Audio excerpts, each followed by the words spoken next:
name is Scott Nabe. As a member of the UUFR and as a retired counselor and college instructor of psychology, I'll be presenting a brief talk called From Knowledge to Wisdom. About the differences between knowledge and wisdom. I will outline some examples of wisdom and explain why the exercise of this wisdom is so very important in our lives. I will then use the subject of love to explore how love knowledge can evolve into love wisdom. So, what's the difference between knowledge and wisdom? Knowledge is knowing. Knowledge is learning, understanding facts as they perceive or pertain to certain situations. Through our formal and informal educational experiences, we gain knowledge about things such as language, chemistry, repairing a boat, accounting, or making a pizza. Wisdom, however, is the ability to apply the knowledge that we have learned with an awareness and compassion to given situations. It is an ability gained through our experiences in life. And even though wisdom can be acquired through our experiences, experience itself alone does not automatically give us wisdom. Individuals develop wisdom as they mature and they become capable of reflection, compassion, and the pursuit of truth. Let me share an example of knowledge becoming wisdom. I want you to imagine that you want to learn to play a guitar. As I understand it, learning to play a guitar requires a basic knowledge of holding and tuning the guitar, learning the chords, strumming, and learning what chords go together as you practice basic chord progressions. What follows after this knowledge is practice, and more practice for months, years, or even a lifetime. Now let's imagine you want to learn to sing as you play your guitar. Learning to sing requires knowledge about breathing, posture, tone, pitch, song interpretation, and so on. Finally, let's imagine that you're responsible for using these learned musical skills to create stimulating experiences that support our weekly UUFR services. This responsibility requires an extensive knowledge of music creations and awareness of service topics, creating or editing of music lyrics, and the selection of specific theme music that will highlight and mirror each program. This is the gift that Hank Stupai, along with his wife Nancy, has given us throughout the years, and I would suggest it is a marvelous example of knowledge that has become wisdom. So, what does research tell us about wisdom? Well, it tells us that high levels of wisdom are rare. It's not every day we come across people who know how to find meaning in life and understand the complexities of what it is to be human. Research about wisdom also tells us we do not need to be old to achieve wisdom. As a matter of fact, early adulthood seems to be the main time for wisdom to begin to emerge. Research about wisdom tells us that certain life experiences are critical for wisdom to develop to a high level. To gain wisdom, we must nurture some specific skill, accumulate experience over years, and the more experience you gain, the wiser you may become.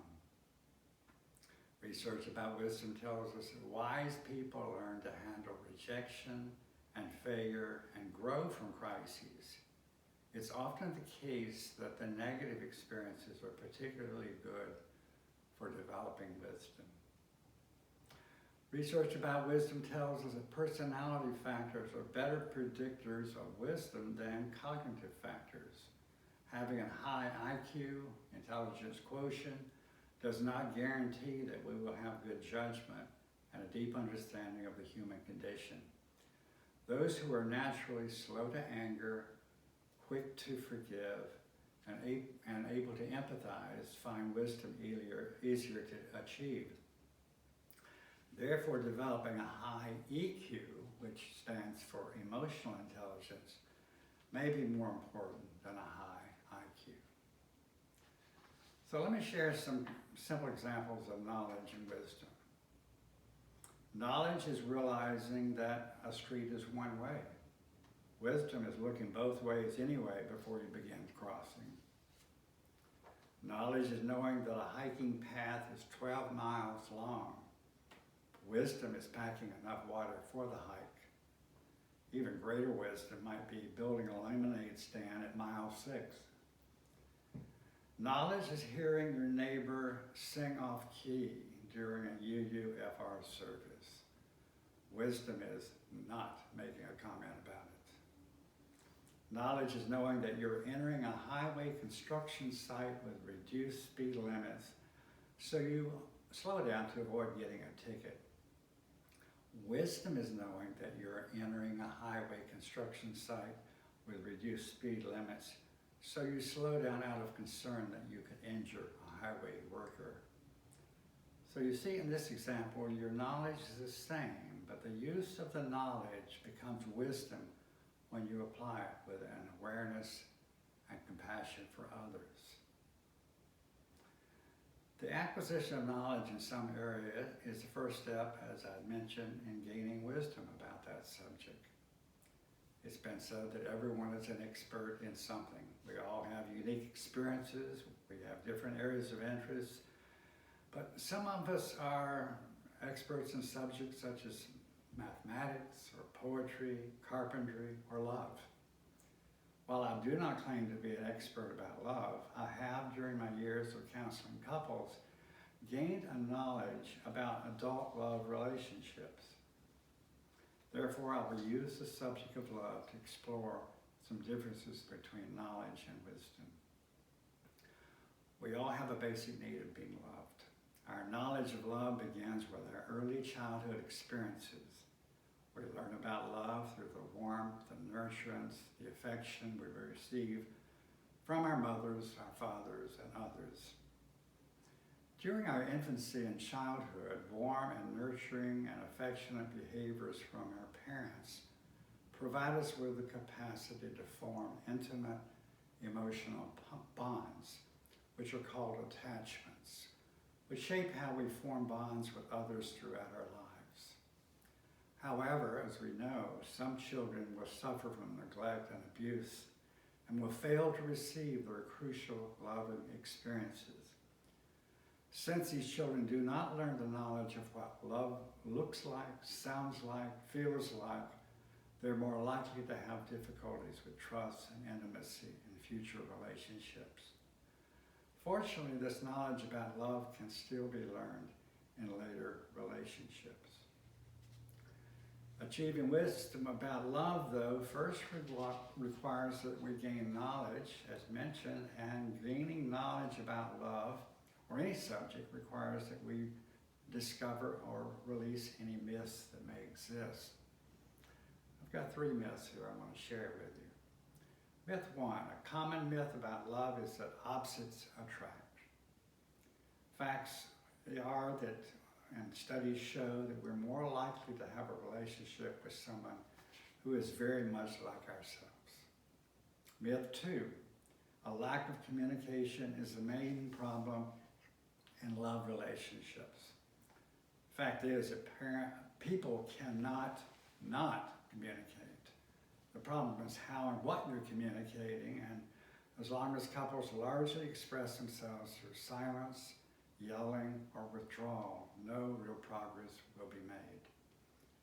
And myth 3, the belief that partners who really love each other will know each other's needs and feelings. It's unrealistic, actually, to expect our partner to be able to read our minds. As adults, we're always responsible for communicating our own feelings and needs. So, if these are examples of myths about the adult love relationships, what are some examples of love wisdom? Examples include our success or failure in loving another person begins with loving ourselves. 2, 2, apologies and forgiveness are essential medicines that can heal many love disorders. And 3, love is most effective when we give others what we ourselves need to feel loved. It's helpful to remind yourself that American psychiatrist Carl Menninger said, love cures people, both the ones who give it and the ones who receive it. So wisdom, whether about love or any other subject, is the ability to apply our knowledge with awareness and compassion to given situations. It comes from examining our intentions. Why are we doing what we're doing? And then adjusting our behavior accordingly. Psychologist and author Tara Brach speaks of the eyes of wisdom when she asks her readers to imagine walking in the woods and seeing a small dog sitting by a tree. As you approach the dog, it suddenly lunges at you, teeth bared. You're frightened and angry, but then you notice that one of its legs is caught in a trap. Immediately your mood shifts from fear to concern. You see that the dog's aggression is coming from a place of vulnerability and pain. You know, this applies to all of us. When we behave in hurtful ways, it is because we are caught in some kind of trap. The more we look through the eyes of wisdom at ourselves and one another, the more we develop a compassionate heart wisdom. In ending, I want to suggest that we take every opportunity to speak and act with our eyes of wisdom, especially during this time of such uncertainty in our lives.